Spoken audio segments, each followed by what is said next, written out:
Les premières images, parvenues des villages les plus touchés, révèlent l'ampleur des destructions. Un séisme de magnitude 6,2 a frappé le centre de l'Italie tôt mercredi. Le dernier bilan fait état de 113 personnes tuées. L'une des communes les plus touchées, Pescara del Tronto, petit village de quelques centaines d'habitants, semble rayé de la carte selon ses premières images. Des immeubles ne sont plus que ruines. Des secouristes fouillent les décombres à main nue dans l'espoir de retrouver des survivants. Des habitants hagards se regroupent dans les rues ou les places de leur village, partiellement détruits en quelques secondes. Le pape François a interrompu sa traditionnelle audience générale hebdomadaire, se disant bouleversé par ce séisme. Il a également exprimé sa grande douleur, sa solidarité avec toutes les personnes présentes sur les lieux.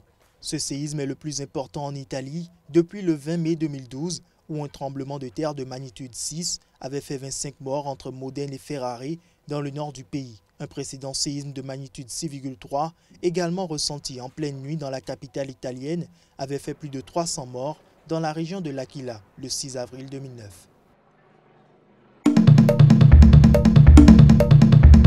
La délégation olympique éthiopienne est arrivée à Addis Abeba de retour des JO de Rio. L'athlète prestataire Feissa Lilesa, médaillé d'argent du marathon, manquait toutefois à l'appel. Selon son agent, il ne rentrera pas en Éthiopie en dépit des assurances des autorités qu'il ne serait pas puni après ses critiques à l'encontre de la politique menée par le gouvernement. Je ne sais pas si le comité olympique va retirer la médaille de Feissa Lilesa. Cela dépend des règles et de la réglementation des JO. Tout ce que je sais, c'est qu'il a reçu la médaille d'or pour sa performance.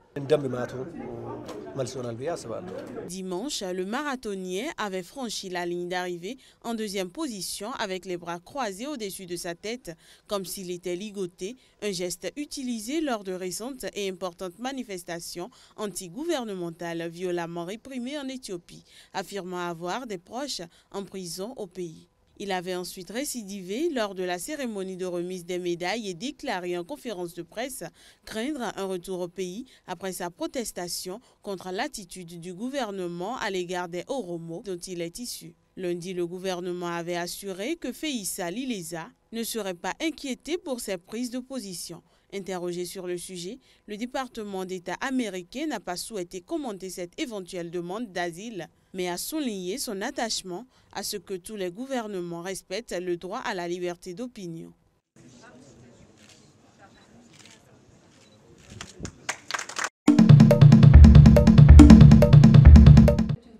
La vague de manifestations qui a secoué le Zimbabwe ces derniers mois montre que le régime du président Robert Mugabe fait l'unanimité contre lui, a estimé mardi Justina Mukoko, une célèbre militante des droits de l'homme de ce pays, arrêtée et torturée par le régime zimbabwéen en 2008. Elle participe cette semaine au congrès de la Fédération internationale des droits de l'homme FIDH à Johannesburg, en Afrique du Sud. La colère était compartimentée. Il y avait des fermiers blancs, des journalistes, des militants de la société civile, des syndicalistes qui étaient en colère à des niveaux et à des moments différents. Certaines personnes pensaient qu'elles n'étaient pas concernées, mais je pense que ce que nous avons maintenant, c'est cette pauvreté profonde qui a uni tous les Zimbabwéens et d'une certaine façon, les gens parlent d'une seule voix. Le changement qu'on voit, c'est qu'ils n'ont plus peur de sortir dans la rue.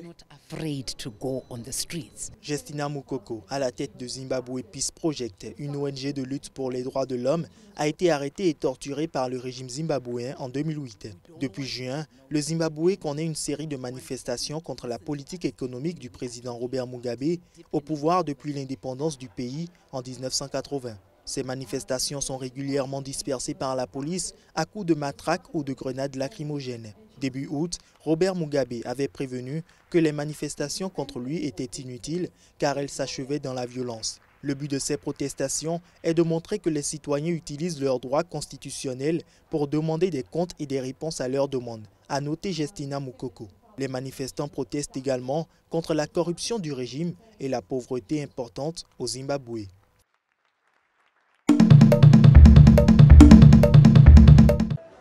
La Fédération internationale pour les droits de l'homme FIDH a ouvert mardi son 39e congrès de Johannesburg en présence de la fille de Desmond Tutu et d'anciens héros de la lutte contre l'apartheid.